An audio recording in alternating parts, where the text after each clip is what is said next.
chicka chicka check 1 2 yo. Mama Papa cool off. Ricka right now. Right now. Listen up, y'all, is Lil Lanky Money. When I twist my rhymes, I'll make you sick to your tummy. Tossing $5 bills at local coffee shops. I want soy with that, no whip on top. I've got cash to buy my snacks at night to satisfy my big appetite. I'm here to show how Jeff is prime, but first off, here's a timid friend of mine. Yo, I'm Cautious Jay. When I'm on the stage, I'm gonna pause and gaze in an awkward way. I gotta look both ways before I cross the street. Rock orthotics for the health of the soles of my feet. Riding in my Nissan, always drive the limit. Before I go to bed, I check underneath it. Won't get my wallet, nah, not never, cause you can't get past my platinum pocket protector. Now what you know about being famous? Lil Lanky Money, Cautious Jay, we the greatest. What you know about superstars? Anybody worth knowing knows who we are. Now what you know about being famous? Lil Lanky Money, Cautious Jay, we the greatest. What you know about superstars? Anybody worth knowing knows who we are. Our homeboy Jeff, his game is tight. He balls so hard, his name's in lights. Ain't no doubt, he's a crazy guy, shooting half-court threes while he fakes behind. Yo. He's a world record with a passion to kill. A boy so sick he's got a license to ill. He's a man with a plan and a ball in his hand. Even Chuck Norris can't hold back his fans. It's his game that prevents a space invasion, cause every alien's afraid to play him. The news team had to come and gather a look, cause Jeff's name's written in the record books. किंतु वास्तव में ये लेखा-जोखा की पुस्तकों में नहीं लिखा हुआ है। नहीं, मेरा मतलब है कि ये एक व्यस्त दिन था। वे दूसरी घटना पर ध्यान दे रहे थे, इसलिए वो इस पर ध्यान नहीं दे पाए। साबित तो नहीं कर सकते कि वही सर्वोत्तम है। हम निश्चित रूप से तो नहीं कह सकते, लेकिन हम जानते हैं। समझ गए? ठीक है।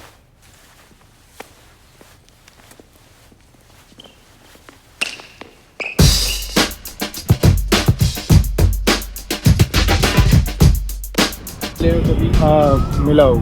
आई हैव मेट अमिताभ बच्चन। हाँ, मैं एक बार चौकी सराफ से मिला था, तो बस जाके हैंडशेक वगैरह मतलब थोड़ा मिल गया, फोटो वगैरह लिया, बस वही।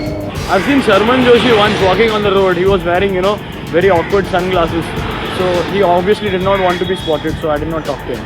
नहीं मिला हूँ, like exactly like almost famous celebrity से मिला हूँ, like pure celebrity से मिला हूँ। रेमोडी सीधा जॉनी लीवर को देखा था, तो वो था बढ़िया, ऐसा बढ़िया बंदा था, कार में जा रहा था। उनसे बात किया मैंने, उन्हें इवन बोके दिया, शेक हैंड किया। उनके फ़ोटोज़ भी हैं स्कूल टाइम के, बहुत मेमोरीज हैं उनकी।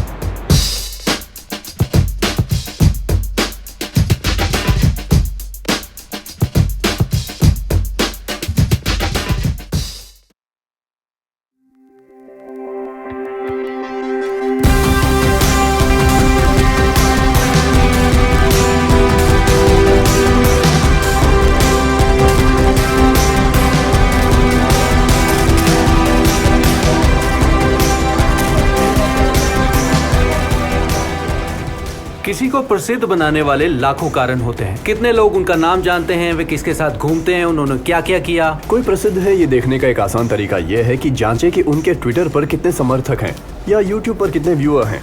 देखिए, उदाहरण के लिए ट्विटर पर मेरे बैन से लगभग 232 अधिक प्रशंसक हैं। हे भाई, वास्तविक रिकॉर्ड के लिए स्पंज बॉब स्क्वायरपैंट्स के जेसन से भी अधिक 6,20,000 चाहने वाले हैं। लेकिन स्पंज बॉब स्क्वायरपैंट्स एक व्यक्ति नहीं, एक कार्टून कैरेक्टर है जो वो एक स्पंज है।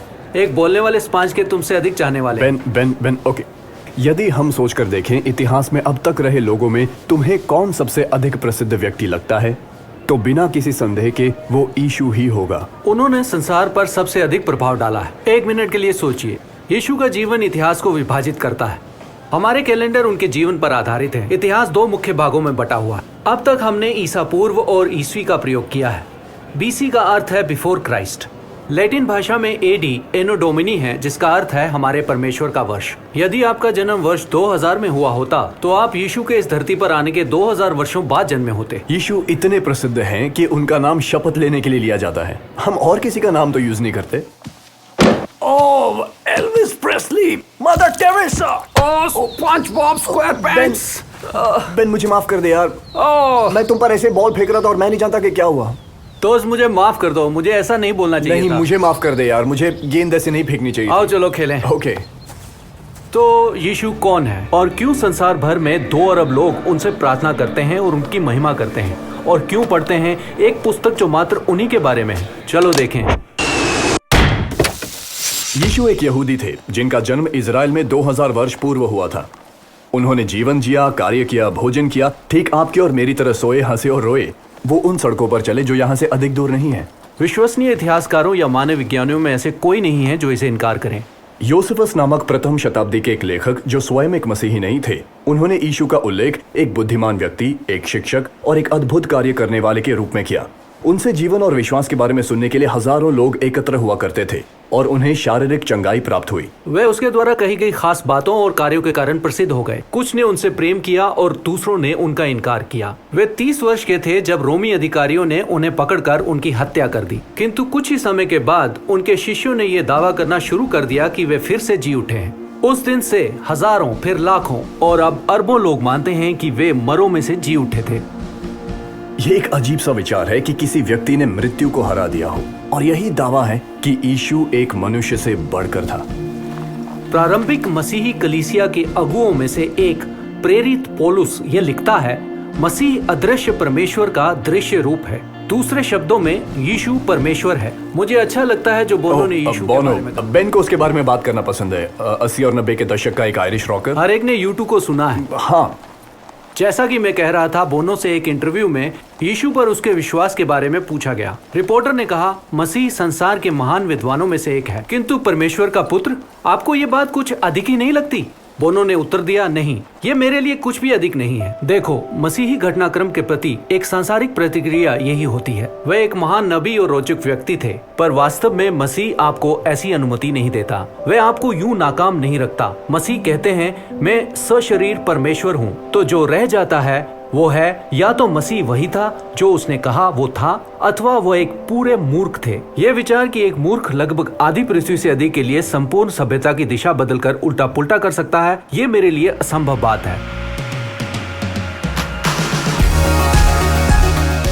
एक रीज़न है क्योंकि जो AD और BC बोलते हैं वो उस पर डिपेंड होता है, और सेकंड उसके ऊपर बहुत सारे कंट्रोवर्सी है।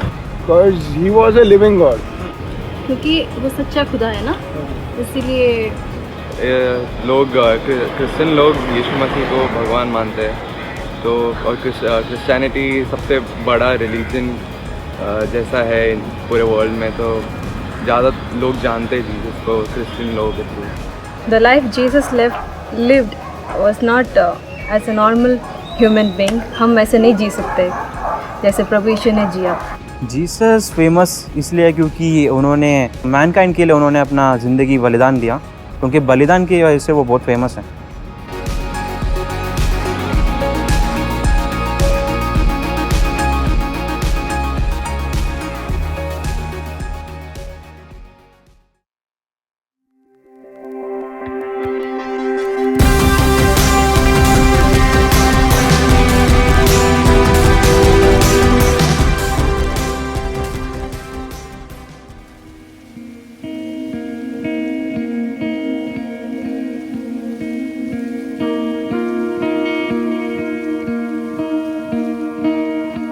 अब आप कहेंगे, जरा ठहरो, मैं तो ये विश्वास भी नहीं करता कि कोई परमेश्वर भी है या नहीं। हम यीशु के विषय में बात करते हुए ये समय व्यतीत क्यों कर रहे हैं? लेकिन यीशु के जीवन, मृत्यु और पुनरुत्थान पर ध्यान देते हुए हम परमेश्वर के अस्तित्व के प्रमाण पाते हैं। यीशु परमेश्वर का प्रकटीकरण है। यीशु के विषय में सूचना का प्रथम स्रोत बाइबल है। ये यीशु के जीवन के विषय में है, इसलिए इसकी हजारों करोड़ों प्रतियां बेची जा चुकी हैं और ये सबसे ज्यादा बिकने वाली रही है। बाइबल अनेक पुस्तकों का संकलन है जिन्हें 3000 वर्षों से अधिक समय के दौरान लिखा गया। इन पुस्तकों में से 4 पुस्तकें यीशु के जीवन के प्रत्यक्षदर्शियों द्वारा लिखी गयी। हम इन्हें सुसमाचार कहते हैं और वे नया नियम का एक बड़ा हिस्सा है। हाँ, हो सकता है अनेक लोग पूछें कि ये कितने सटीक है, क्योंकि ये तो अनेक वर्ष पूर्व लिखे गए थे। हाँ, सुसमाचार यीशु की मृत्यु के 30 वर्षों के बाद लिखे गए। सुसमाचार की पुस्तकों को एक ऐसी आंखों देखी रिपोर्ट के रूप में समझिए जिससे पता चलता है कि यीशु के जीवन में वास्तव में क्या घटित हुआ।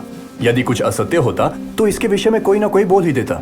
हम सुसमाचारों की उसी समय के इतिहास के अन्य लेखों के साथ टेक्सचुअल क्रिटिसिज्म नामक विधि से तुलना कर सकते हैं। यह इतिहास के लेखों की हस्तलिपियों की तिथियों और घटनाक्रम की तुलना करता है और जानने में सहायता करता है कि सुसमाचार लेखकों के द्वारा 2000 वर्ष पूर्व क्या लिखा गया और आज क्या है। विशेषतः जितनी अधिक हस्तलिपियां अथवा प्रतियां हमारे पास हों और जितनी पहले वो लिखी गई हों, तो उनके सटीकता के विषय में उतना ही कम संदेह होगा।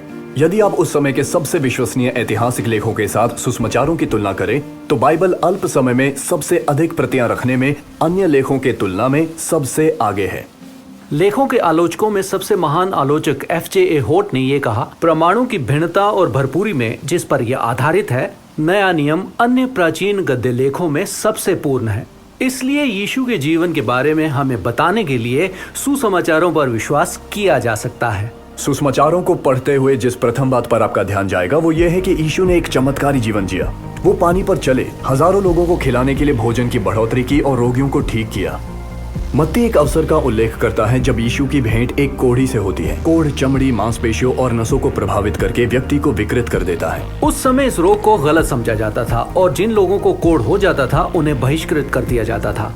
कोई भी उन्हें छूना या उनके पास जाना पसंद नहीं करता था। एक कोढ़ी यीशु के पास आया और उनके सामने घुटने टेक दी। उन्होंने मिन्नतें की उसे ठीक करने की, और यीशु ने बस अपना हाथ बढ़ाया, उसे छुआ और उसकी कोढ़ी गायब हो गई।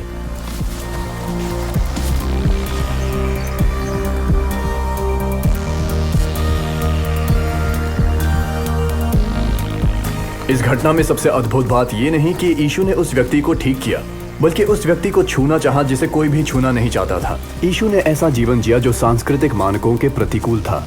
उन्होंने इस बात की कभी कोई परवाह नहीं की कि लोग क्या सोचते हैं। इसी पहाड़ी पर 15,000 से अधिक लोग यीशु का उपदेश सुनने के लिए एकत्रित हुए। उनका संदेश क्षमा और प्रेम के विषय में था और उस शिक्षा पर जिन पर हम आज भी जीते हैं। दूसरों के साथ वैसा ही करें जैसा आप उनसे अपने लिए चाहते हैं। दूसरा गाल भी फेर दें और गलतियां क्षमा कर दें। यीशु एक असाधारण, बहुत प्रसिद्ध व्यक्ति, एक अनोखा शिक्षक और सभी के प्रति दयालु था। पर सबसे ज्यादा चौंकाने वाली बात थी कि उसने सबसे अद्भुत चमत्कार किए। एक अवसर पर यीशु नगर के एक घर में, जो कि लोगों से खचाखच भरा हुआ था, उपदेश दे रहे थे। सभी लोग आश्चर्यचकित और मोहित थे, जब तक उनका ध्यान इस बात से भटकना आरंभ न हो गया कि कमरे के भीतर बर्फ उनके सर के ऊपर गिर रही है। शीघ्र ही उन्हें ज्ञात हुआ कि वास्तव में ये छत से आती हुई भवन की धूल है जो छत से गिर रही है, और छत में एक छेद दिखाई दिया। वह छेद बड़ा होता गया और धूप भीतर आने लगी। तब आसमान में 4 हंसते हुए चेहरे प्रकट हुए। उस घर के मालिक का चेहरा लाल होता चला गया, किंतु वह तब शांत हो गया जब उसने देखा कि यीशु मुस्कुराए, जैसे कि वे जानते थे कि क्या आने वाला है। भीड़ के देखते देखते पलंग पर एक व्यक्ति को उस छेद से फर्श पर यीशु के चरणों में नीचे उतारा गया। इस बात को सुनने के लिए भीड़ शांत हो गई कि यीशु क्या कहेंगे। जब यीशु ने उन 4 मित्रों के विश्वास को देखा, उसने पक्षाघात से पीड़ित व्यक्ति को कहा, पुत्र, तुम्हारे पाप क्षमा हुए। धार्मिक अगुए क्रोधित हो गए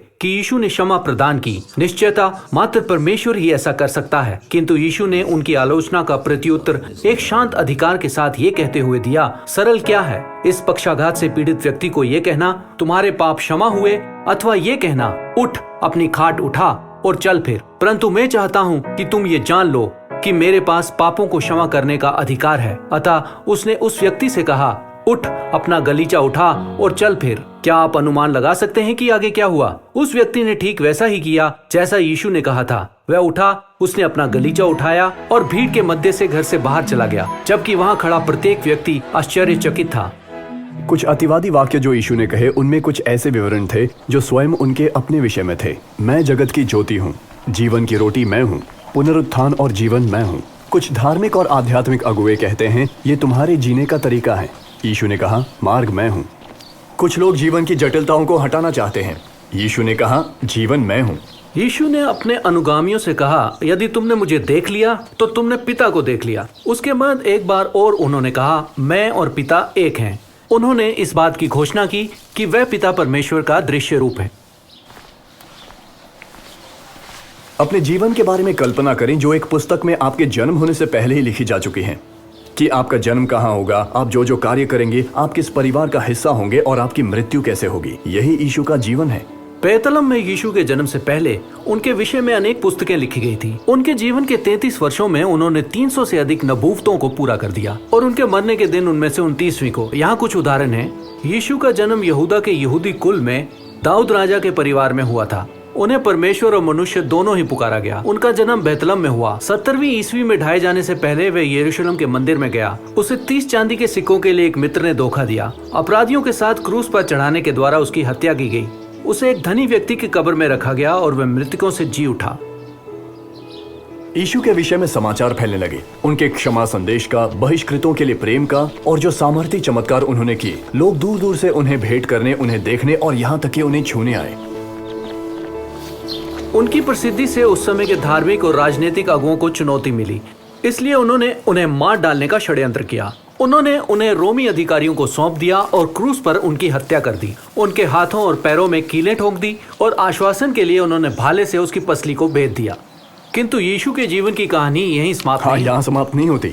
उनकी हत्या के पश्चात उन्हें एक कब्र में रख दिया गया था, लेकिन 3 दिन बाद ऐसा पाया गया कि जो पत्थर कब्र को बंद करने के लिए रखा गया था वो हटा दिया गया है और वो कब्र खाली थी। और उसी दिन यीशु अपने शिष्यों को दिखने लगे। इतिहासकारों और जीवनी लेखकों ने पाया कि यीशु के पुनरुत्थान से अगले 40 दिन तक वह अनेकों बार दिखाई दिए, जब तक वह 500 लोगों के सामने स्वर्ग में नहीं उठा लिए गए। अब लोग पुनरुत्थान पर प्रश्न उठाने लगे, कोई मनुष्य मृतकों से कैसे जीवित हो सकता है? यकीनन डाकुओं ने यीशु की देह को चुरा लिया था या उनके शिष्यों ने ही। शायद जिन्होंने यीशु को देखा वो भ्रमित थे। इन दावों में से कोई भी सत्य प्रमाणित नहीं हुए। उनकी देह कभी नहीं मिली। उनके चेलों ने जो कुछ देखा वो उससे इतने प्रभावित थे कि यीशु पर उनके विश्वास के कारण उन्हें उत्पीड़ित और यहाँ तक कि मार भी दिया गया। उनके मन में कोई संदेह नहीं था कि यीशु मृतकों में से जी उठे थे और वे परमेश्वर के पुत्र थे। क्रॉनिकल्स ऑफ नार्निया के लेखक C.S. लुइस ने ये कहा है, हमारा सामना एक भयभीत कर देने वाले प्रतिस्थापन के साथ हुआ है। या तो हम जिस व्यक्ति की बात कर रहे हैं वो था और वो ठीक वैसा ही था जैसे उसने कहा, या तो वो पागल या उससे बुरा था। और अंततः ये कितनी भी डरावनी या अजीब लगे, मुझे वो दृष्टिकोण स्वीकार करनी है कि वो परमेश्वर था और परमेश्वर है।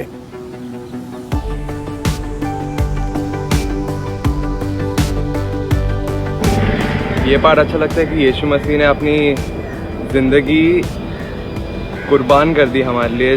उनका जो प्यार है हम लोग के लिए कि वो अपना अब स्वर्ग छोड़ के हम लोग के लिए इस दुनिया में जो आदमी बनकर आया हम लोग के लिए। बच्चा ने आई थिंक पीतर जब वो मर गया तो परमेश्वर उस टाइम पे नहीं गए थे। तो जब 3 दिन के बाद गए तो ये स्टोरी मुझे बहुत अच्छा लगा। I don't know much about the Bible, but as far as know a little bit, he fighted and he lived for the mankind only. So I respect because of that. कि उन्होंने mankind के लिए जिया, उन्होंने अपनी ज़िंदगी भी mankind के लिए sacrifice किया।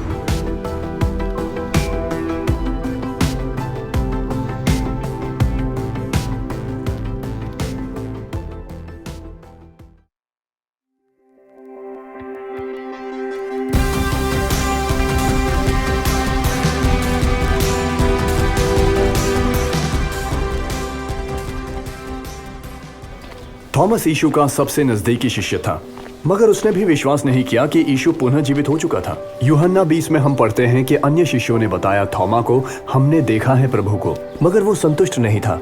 उसने ये कहा, जब तक मैं उनके हाथों में कीलों से की गई छेदों में अपनी उंगली न डाल लूं और उसकी पसली में अपना हाथ न डाल लूं, मैं विश्वास नहीं करूंगा। लोग थोमा को संदेह के कारण पसंद नहीं करते हैं, परंतु मैं सामर्थी नहीं हूँ, स्वयं को वैसा मानता हूँ। ये एक अजीब बात है। यीशु एक मनुष्य मृतकों में से जी उठा। यह हमें कुछ प्रश्न पूछने के लिए बाध्य करता है। क्या वे मनुष्य से बढ़कर हैं? क्या वो परमेश्वर हो सकते हैं? कुछ दिनों बाद सभी शिष्य एक साथ घर में थे और थोमा उनके साथ थे। और तब यीशु वहां आ गए और उनके बीच में खड़े होकर उन्होंने कहा, तुम्हें शांति मिले। फिर उसने थोमा से कहा, हाँ, अपनी उंगली डाल और मेरे हाथ देख, अपना हाथ फैलाकर मेरे पंजर में डाल, संदेह करना छोड़कर विश्वास करो। थोमा ने उनसे कहा, मेरे प्रभु और मेरे परमेश्वर। तब यीशु ने उनसे कहा, तुमने तो मुझे देखकर मुझ पर विश्वास किया है। धन्य हैं वे जिन्होंने मुझे देखा नहीं और फिर भी विश्वास किया है। मैं मात्र कल्पना ही कर सकता हूँ कि जब थोमा ने पुनः जीवित यीशु को देखा होगा, जिस दिन यीशु की मृत्यु हुई थी उस दिन वह वहाँ था। थोमा ने यीशु को आमने सामने देखा और उसने ये मान लिया कि यीशु ही परमेश्वर हैं। मैं एक ऐसे परिवार में पला बड़ा जो हर रविवार चर्च जाता था। हालांकि मुझे छोटी उम्र में ही बताया गया था कि यीशु परमेश्वर हैं और वो मुझसे प्रेम करते हैं, मैं उनके पीछे हमेशा अपने जीवन के साथ नहीं चलना चाहता था। मुझे वो रात याद है जब मेरे लिए सब कुछ बदल गया था। मैं BC के एक समर कैंप में था और सभापति यीशु के विषय में बात कर रहे थे। मुझे बिल्कुल भी याद नहीं कि उन्होंने क्या कहा था, मगर मैंने अपने आप को बरामदे में अकेले बैठे जीवन और परमेश्वर के विषय में सोचते हुए पाया। उस रात यीशु मेरे लिए वास्तविक हो गए। मैंने उन्हें नई रीति से देखा और जाना कि मुझे अपना जीवन उनके हाथों में सौंपने की आवश्यकता थी। आज यीशु के जीवन को देखते हुए मैं आश्वस्त हूँ कि वो वही थे जैसा उन्होंने स्वयं के लिए कहा था। मैं विश्वास करता हूँ कि वो मनुष्य से अधिक है, कि वो परमेश्वर है और वो परमेश्वर एक मनुष्य बन गया। वो हमारी पहुंच के बाहर कोई सामर्थ्य नहीं थे, बल्कि वो खुद प्रकट हुए। उसने इस बुरे संसार में आकर स्वयं को आप पर और मुझ पर प्रकट किया। यीशु में मुझे ज्ञात हुआ कि परमेश्वर सिर्फ एक विचार नहीं है, एक ऐसे व्यक्ति जिसे मैं जान सकता हूँ। उस रात से मेरा जीवन ही बदल गया, जिस रात से यीशु के साथ मेरी दोस्ती की शुरुआत हुई। आप यीशु के साथ जीवन को बदल देने वाले संबंध को शुरू कर सकते हैं। जेसन एक सरल प्रार्थना करेंगे, परमेश्वर को धन्यवाद देते हुए उनके प्रेम के लिए और उनके पुत्र यीशु के रूप में आने के लिए। आप चाहें तो अपने शब्दों में मन ही मन में प्रार्थना कर सकते हैं। आइए प्रार्थना करें। परमेश्वर, आपके प्रेम के लिए धन्यवाद।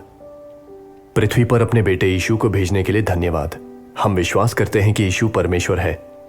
हम आपके साथ संबंध रखना चाहते हैं। हम आपकी योजनाओं के अनुसार चलना चाहते हैं। विश्वास करें कि मैं पहले जैसा नहीं रहूंगा। और इन सब के लिए यीशु के नाम से आमीन।